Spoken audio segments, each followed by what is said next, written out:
Hi! In front of me is OPPO Find X3 Neo, and today I would like to show you how you can connect it using Bluetooth. First of all, go into Devices Settings and then choose Bluetooth right away. Following that, tap on the switcher next to Bluetooth feature to activate it. And wait for available devices to show. When they do, tap on the one that you wish to connect to.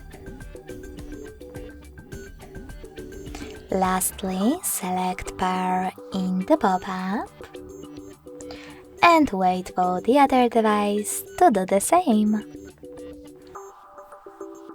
As you can see, after a couple of seconds, my devices were successfully connected.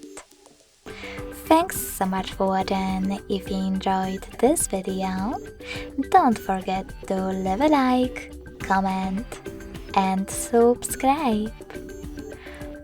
Bye!